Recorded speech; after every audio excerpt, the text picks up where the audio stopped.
생명 주심과 심판하심, 이런 제목으로 하나님의 말씀을 나누도록 하겠습니다.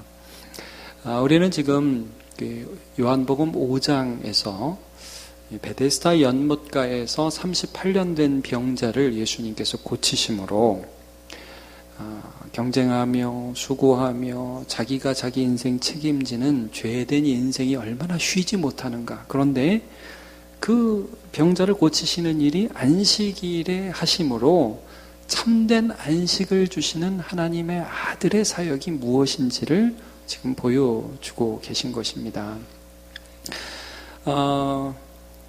이제 육신의 병이 고침받았다 하는 것이 다가 아니라 예수님께서 그 38년 된 병자가 고침을 받고 자리를 들고 일어나서 걸어가서 거기서 끝난 게 아니라 나중에 성전에서 그를 다시 찾아가 만나시죠. 그래서 뭐라고 말씀하시냐면 더 심한 것이 생기지 않게 다시는 죄를 범하지 말라, 이런 말씀을 해 주십니다. 이게 무슨 말씀이냐면 몸이 낫다고 해서 참된 안식, 참된 영생으로 들어간 것이 아니라 예수님께서 정말 그에게 주시기 원하시는 것은 인간의 근본적인 죄성에서 예수를 만나는 것으로 가야 된다는 거죠. 그러니까 다시 죄를 범치 말라 그러니까 안 범할게요, 이렇게 되는 게 아니라 그때에 예수님 말씀은 나를 믿어라라는 초청이라는 말씀이죠. 예수님께 나와서 예수님 믿어라라는 초청이라는 거예요. 거기까지 가야 이제 이 사람이 참된 안식을 얻고 영생을 얻고 이 죄의 굴레에 매어서 자기는 살아있다고 생각하지만 죽은 인생을 살아가지 않게 되는 것이죠. 자, 그런데 예수님께서 이렇게 병을 고치시니까 문제는 유대인들이 시비를 걸기 시작했어요. 안식일에 사람을 고치냐? 너는 율법을 어기냐? 그러면서 예수님 앞에 막 시비를 거니까 예수님이 대답을 해주시죠. 내 아버지께서 이제까지 일하시니까 나도 일한다. 또다시 시비를 걸어요. 아니, 안식일에 일하는 것도 이게 지금 그 율법을 어기는데 뭐 사람인 주제에 하나님을 자기 친아버지라고 해? 이러면서 계속해서 예수님에 대하여 시비를 걸죠. 그러니까 오늘 본문은 어떤 본문이냐 하면 이 영생을 주시는 하나님, 안식을 주시는 하나님, 예수 그리스도 그의 아들을 통하여 일하시는 하나님의 역사를 보지 못하고 예수님께 대해서 안식을 범한다. 그 다음에 하나님과 자기를 동급이라고 생각하는 그런 일들에 대해서 예수님, 당신은 죽어야 돼 라고 하는 그 유대인들에게 대해서 해답을 주시는 것입니다. 해답을. 자, 유대인의 그 질문은 계속 이거예요. 아니, 율법도 안 지키면서 무슨 하나님께로부터 왔어? 아니, 자기가 사람인데 무슨 자기가 하나님의 아들이고 그럼 뭐 하나님하고 자기하고 똑같아? 이렇게 예수님을 향해서 계속해서 시비를 거는 것이거든요.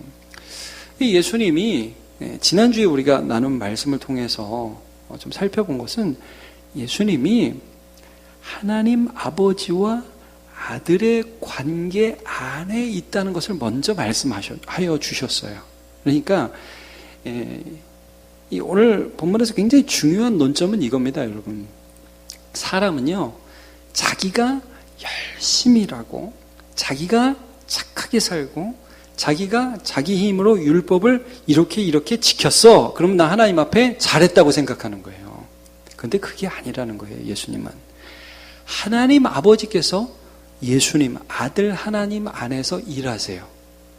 하나님 아버지와 아들 하나님은 동등한 분이에요. 영광과 권능이 동등해요. 그런데 그 사랑하는 동등한 분이 사랑하는 아버지께 온전히 순종을 하고 온전히 그분의 말씀을 이루어드리면서 너무 기뻐하세요.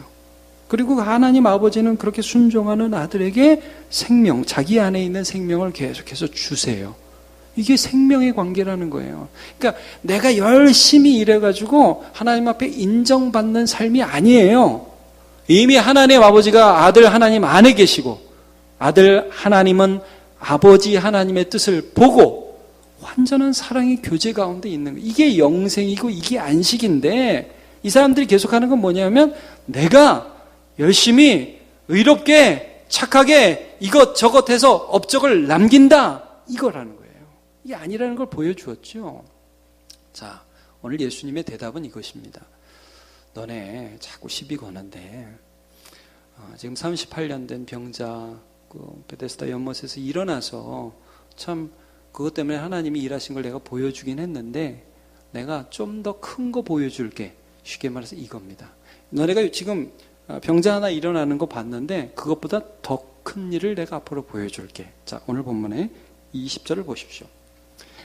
아버지께서 아들을 사랑하사 자기가 행하시는 것을 다 아들에게 보이시고 또 그보다 더 큰 일, 38년 된 병자를 고치는 것보다 더 큰 일, 이것을 보여주시사 너희로 놀랍게 여기시라. 이게 무슨 말씀이냐면요, 야 네가 무슨 하나님의 아들이야, 안식일 일을 하면서. 근데 뭘 말씀하냐면, 야 너 지금 하나님이 내 안에서 일하시고 계신데 그걸 보지 못하고 시비를 걸어? 야, 하나님이 나를 통해서, 아들을 통해서 일하시는 것이 이 정도가 아니라 더 크게 앞으로 나타날 거야. 그걸 지금 말씀해요. 그럼 구체적으로 그게 뭐냐? 더 큰 일이라는 게 무엇이냐? 생명을 주시는, 살리시는 일, 심판하시는 일이라는 것이에요. 21절, 22절 보세요. 아버지께서 죽은 자들을 일으켜 살리심 같이, 여러분 죽은 자를 일으키는 것은 하나님께서 하시는 일이잖아요. 근데 그 일을 너네 지금 내가 아들이라고 그걸 못 믿겠다고, 하나님과 동등이라고 그래서 기분 나쁘다고. 근데 아들도 나도, 쉽게 말해서 너희가 보고 있는 나도, 너희가 시비 거는 나도 예수 그리스도께서 자기가 원하는 자들을 살리느니라, 생명을 주는 일을 해 나가시겠다는 거죠. 그리고 또 더불어서 아버지께서 아무도 심판하지 아니하시고, 사실 심판 주는 하나님이시거든요.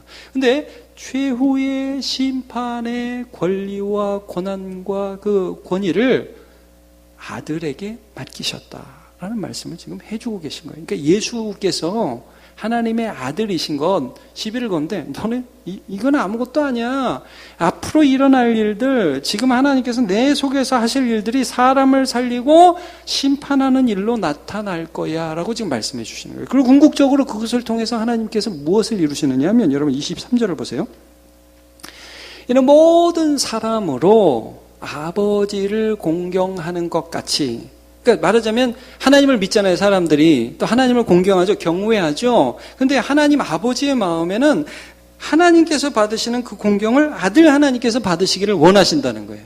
그래서 아들을 공경하게 하려 하심이라. 또 반대로 아들을 공경하지 아니하는 자는, 말하자면 지금 아들을 공경하는 자 아니하는 자가 그들 예수님 앞에 서 있잖아요. 안식일을 범한다고 그러고 당신은 뭐냐고 그러고 막 예수님을 공격하잖아요. 자, 아들을 공경하지 아니하는 자는 그를 보내신 아버지도 공경하지 아니하느니라.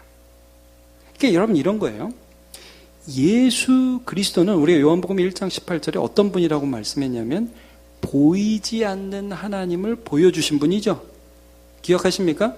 본래 하나님을 본 사람이 없으되, 여러분 혹시 하나님 눈으로 보신 분 계십니까? 가끔 그런 분이 있다고 그러더라고요. 근데 여러분 그거는 개인적인 체험일 수 있습니다. 그러니까 자기 안에 그냥 가지고 계시면 됩니다. 자, 근데 대부분 여러분 보지 못했죠. 자, 본래 하나님을 본 사람이 없으되 아버지 품속에 독생하신 하나님이 나타내셨느니라. 하나님을 나타내신 하나님이에요. 자, 여러분 우리가 하나님을 어떻게 믿을까요? 보이지 않는데, 알 수도 없는데 예수님을 믿음으로 하나님을 믿는 겁니다. 너무 중요한 부분. 오늘 이 부분을 좀 살펴볼 거예요. 근데 지금 계속해서 유대인들의 접근 방식을 보면 율법을 지킴으로 인정받으려고 했어요. 착하게 삶으로 인정받으려고 했어요. 이게 아니라는 거예요. 여러분 이거 제가 PPT 준비 안 했는데 로마서 10장 한번 잠깐만 펴보시겠어요? 로마서 10장 한번 잠깐만 펴보십시오.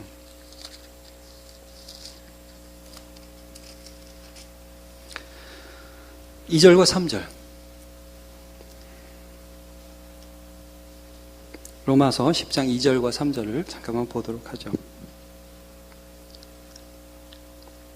제가 읽을게요. 내가 증언하노니 그들이 하나님께 열심히 있으나, 유대인들을 가리키는 것입니다.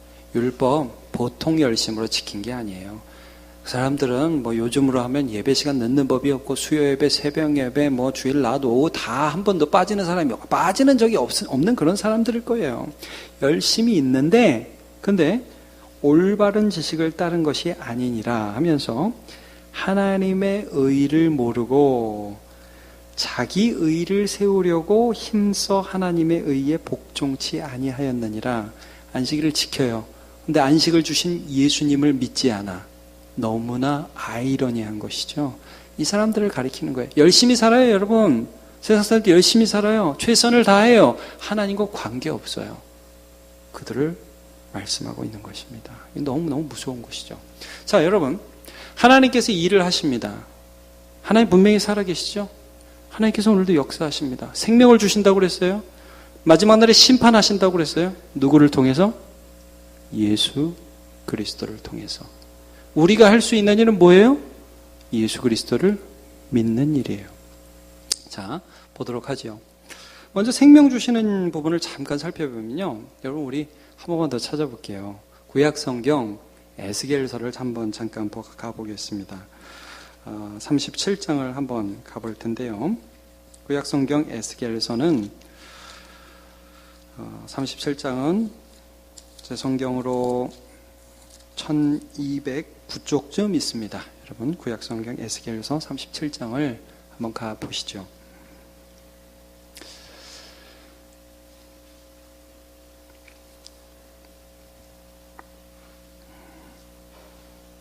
자, 거기 보면 여호와의 권능으로 에스겔 선지자를 한 골짜기로 데려가시는 장면이 등장합니다. 근데 그 골짜기에 뼈들이 많았어요. 참 음산하죠. 막 골짜기에 아마 전쟁이 있었고 거기 죽은 병사들이 오래돼서 막 뼈들이 막 많이 있었던 그런 골짜기였던 것 같아요. 그런데 뼈가 어떠냐 하면 그 2절 끝에 보시면 뼈가 아주 힘이 많고 아주 말랐더라 그렇게 나오죠. 그러니까 이게 죽어도 완전히 죽은 거예요. 이게 뭐 나사로처럼 죽은 지 나흘이 지난 그런 죽음이 아니에요. 하나님 물어보시잖아요. 3절 보시면 야, 이 뼈들이 살 수 있겠느냐? 이제 심정적으로는 아니요 라고 대답하겠지만 그래도 주님이 물어보시니까 여호와여 주께서 아시나이다 이렇게 대답을 합니다. 근데 하나님께서 에스겔에 이런 명령을 하셔요. 또 내게 이르시되 4절 너는 이 모든 뼈에게 대언하 뼈를 향해서 하나님의 말씀을 대신 네가 선포해라. 이게 대언이라는 것은 이 말씀은 하나님 말씀인데 그 말씀을 네가 대신 선포해라. 이게 대언의 얘기를 마른 뼈들아 여호와의 말씀을 들을지어다. 주 여호와께서 이 뼈들에게 이같이 말씀하시기를 내가 생기를 너희에게 들어가게 하리니 너희가 살아나리라. 쭉 이런 말씀들을 뼈들을 향해서 선포해라. 하나님의 말씀을 네 입으로 내뱉어라. 자, 7절.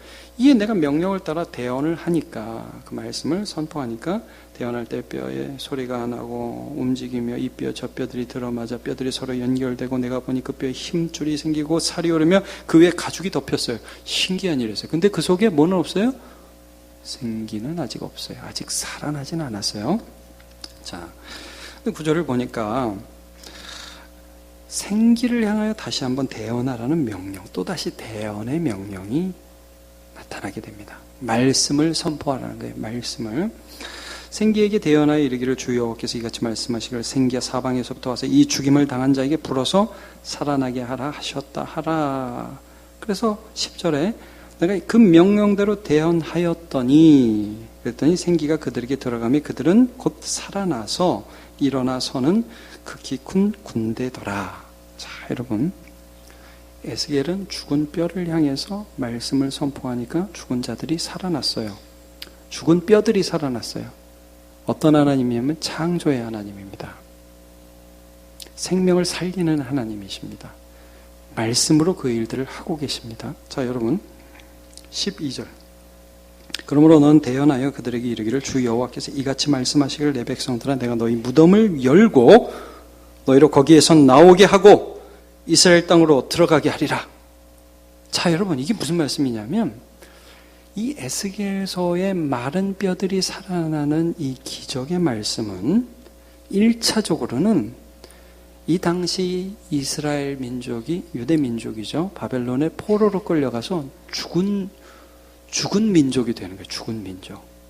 그래서 완전히 나라가 멸망해서 포로로 끌려가서 이 민족엔 소망이 없어요. 근데 하나님의 말씀이 그들의 심령에 선포되고 그 죽은 자들이 포로에서 다시 고향 땅으로 귀환할 것에 대한 예언적 말씀입니다. 1차적으로. 근데 여러분 한번 생각해 보세요. 포로로 끌려간 사람들은 민족적 정체성과 그 다음에 육신과 모든 것이 죽었는데 그게 몸만 죽은 게 아니라 사실은 뭐가 죽었냐면 마음이 죽은 거예요. 우리는 안 돼. 우리는 아무것도 못해. 우리 이제 더 이상 이스라엘 민족, 유대 민족 끝이야. 그런 마음이 당연히 들겠죠. 근데 하나님께서 그들을 향하여 말씀을 선포해요. 야, 너희 뼈들, 마른 뼈들, 너희들 내가 살아나면 살아나는 거야. 돌아와. 그들의 마음에 믿음이 회복돼요. 그렇죠? 하나님에 대한 신뢰가 회복돼요. 영이 살아나는 거예요.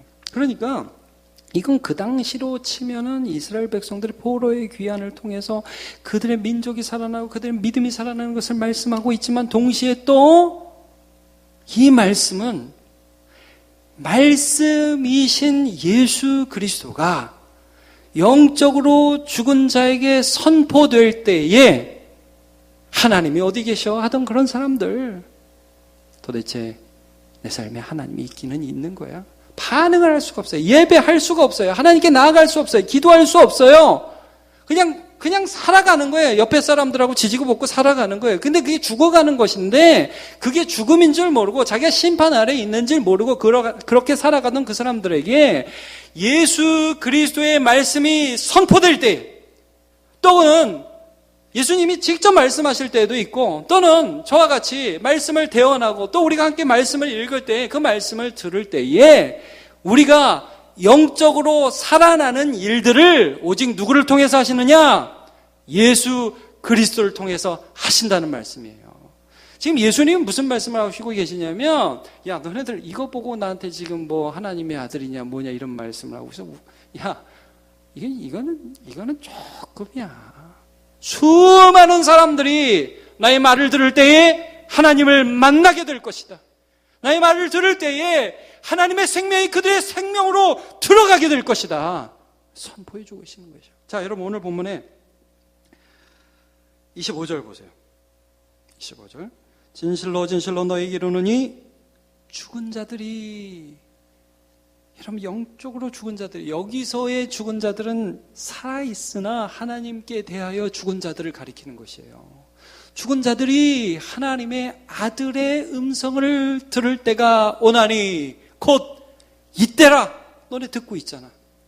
베데스다 연못, 사마리아 여인, 니고데모, 나중에 실로암 못가에서 눈을 씻고 보게 된 그 사람, 모든 사람들이 주님의 음성을 듣잖아요. 그냥 주님의 음성을 들은 게 아니에요. 예수께서 말씀하신데 그 음성이 하나님의 말씀으로 들리는 거예요. 그렇게 하나님의 말씀을 듣는 자는 살아나리라. 여러분, 이게 과거에도 있었어요. 예수님 당시에도 있었어요. 예수께서 죽고 부활하시고 베드로가 사역하고 지금도 있어요. 그리고 여러분, 예수께서 다시 오실 때는 어떤 일이 일어나느냐. 28절. 이를 놀랍게 여기지 말라. 무덤 속에 있는 자. 우리가 죽잖아요. 무덤으로 들어가죠. 우리 몸이 먼지가 되어버립니다. 다 없어지는 것 같죠. 근데 참 신기한 게 예수께서 다시 오셔서 우리의 이름을 부르실 거란 말이에요. 나팔 불 때 나의 이름, 나팔 불 때 나의 이름, 나팔 불 때 나의 이름 부를 때에 잔치 참여하겠네. 우리 알죠? 주님이 우리 이름을 부를 거예요. 그러면 우리는 살아납니다. 이 일을 누가 하신다? 예수, 하나님의 아들. 근데 너네는 내가 이거 안 지켰다고? 내가 하나님의 아들이라고 하는데 경망스럽다고? 신성모독이라고? 아니, 나를 통해서만 하실 거야. 지금 이 말씀을 하시는 거예요. 말씀이신 예수님, 태초에 말씀이 계시니라. 여러분 기억하시죠? 태초에 말씀이 계시니라. 이 말씀이 누구십니까? 예수님이죠. 하나님과 함께 계셨고 하나님이신 예수님. 그러니까 태초에 하나님과 함께 계셨고 만물이 그로 말미암아 지은 바 되었으니 지은 것이 하나도 그가 없이는 된 것이 없느니라 말씀하고 있습니다. 여러분, 하나님은 지금도 생명을 살리시는데 예수 그리스도를 통해서 생명을 살리십니다. 이거 기억하십시오.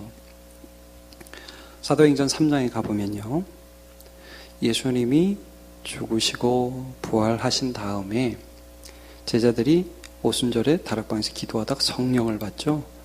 그 다음에 예수 그리스도의 죽으심과 부활을 증거하는 증인으로 살아가는데 베드로와 요한이 3장에 성전 미문이라는 곳을 지나가다가 나면서부터 안진뱅이 된 한 사람을 만나게 됩니다. 근데 그를 보고서 은과 금은 내게 없거니와 내게 있는 것으로 내게 주노니 곧 나사렛 예수의 이름으로 명하노니 일어나 걸어라.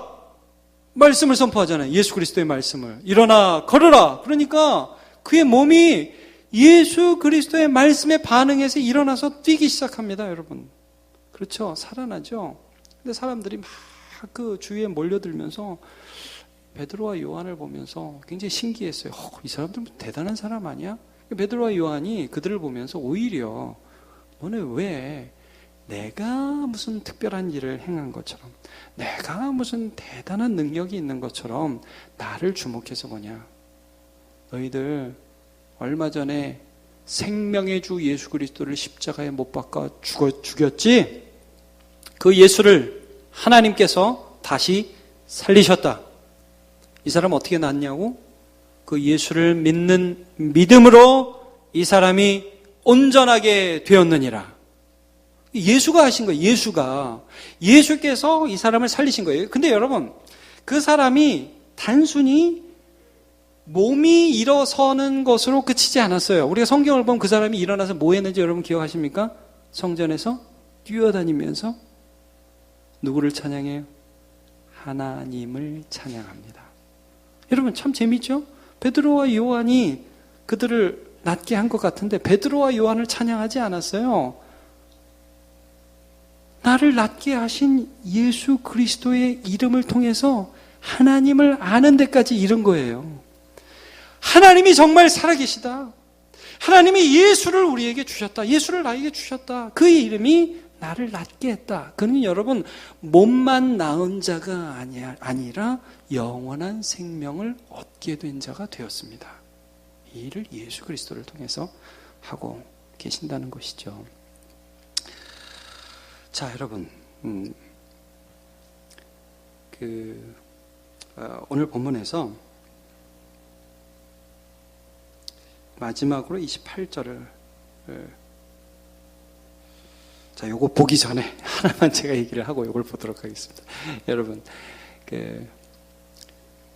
예수 그리스도 중심성, 예수 그리스도를 통해서 하나님을 믿는다는 것을 우리가 기억해야 되는데, 구약 성경에 보면 우리가 성전 예배를 하나님이 강조하시고 남유다와 북이스라엘이 갈리게 되고 북이스라엘의 여로보암이 자기 백성들이 자꾸 남유다 예루살렘 성전에 가서 예배를 하니까 이 사람이 무슨 짓을 했냐면 이게 국론이 분열되고 왕권이 약화되니까 안 되겠다 해서 북쪽 단 남쪽 베델에 이 금송아지를 만들죠.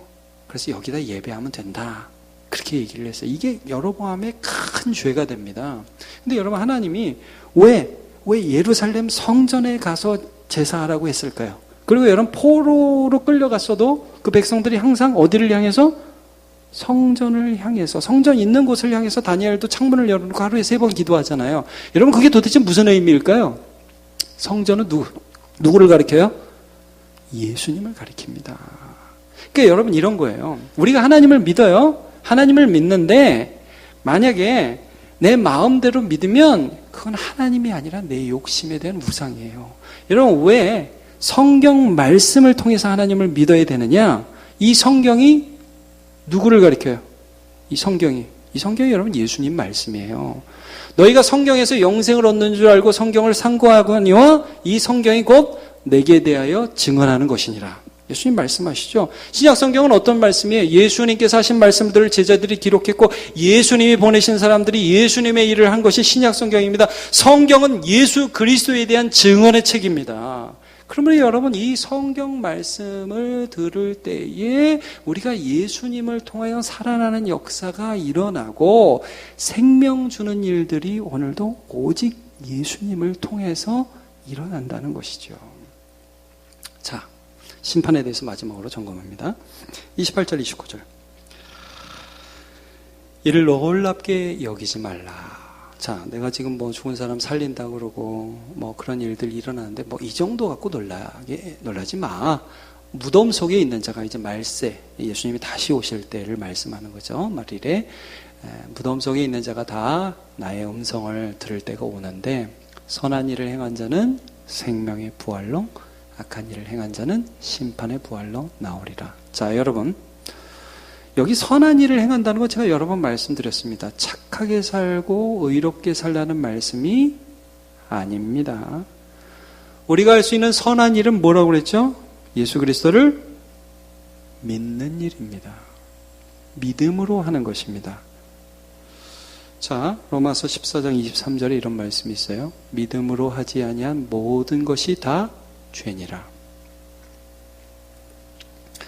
여러분, 마지막 때에 예수님 이런 일이 있을 거라고 그랬죠. 마태복음에 보면 사람들이 와서 주님, 제가 예수님 이름으로 선지자 노릇하고 병도 고치고 귀신도 내쫓았는데요, 예수님 저 모르세요? 예수님 뭐라고 하세요?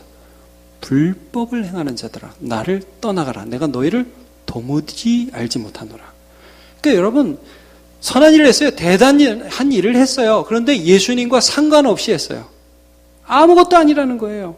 여러분, 많은 사람들이 착한 일을 해요. 근데 중심을 아시잖아요. 그 착한 일을 하는 사람들의 중심 안에 그들이 정말 이웃을 사랑하고 하나님을 사랑하는 마음 가운데서 한 것인지 아니면 자기 자신을 세우고자 하는 일인지 하나님은 우리의 중심을 아신다는 거예요. 여러분, 그 악한 일에 대하여 하나님께서 반드시 심판하시는데 누구를 통해서? 예수님을 통해서 심판하신다는 거예요. 그러니까 여러분, 이런 말씀을 들을 때 유대인들은 사실 가슴이 뜨끔뜨끔했을 거예요. 무섭다, 놀랍다. 시비 걸다가도 한 발 뒤로 물러섰을 거예요. 그런데 그렇게 하면서도 믿지 않았어요. 불쌍한 사람들입니다. 여러분, 이 말씀 기억합시다. 요한복음 14장 6절에 분명히 예수님 말씀하셨죠. 내가 곧 길이요 진리요 생명이니 나로 말미암지 않고는 아버지께로 올 자가 없느니라. 아멘입니까? 여러분, 저는 이건 믿습니다. 오늘도 하나님께서는 예수님을 통하여 일을 하십니다. 창조 때에도 그러셨고, 예수께서 이 땅에 오셨을 때도 그랬고, 사도들이 선포할 때도 그렇고, 지금도 오직 예수 그리스도를 통하여 우리 안에 일하십니다. 힘써 자기의 의를 세우려고 살아가는 연약한 인간의 삶을 살지 마십시오. 나의 업적을 세우려는 삶을 살지 마십시오. 예수 그리스도를 붙들고 그의 말씀을 듣고 그의 말씀에서 하나님을 발견하고 그의 생명이 내 속에 들어와서 순종하는 삶을, 감사하는 삶을 살아가시기를 주님의 이름으로 축복합니다.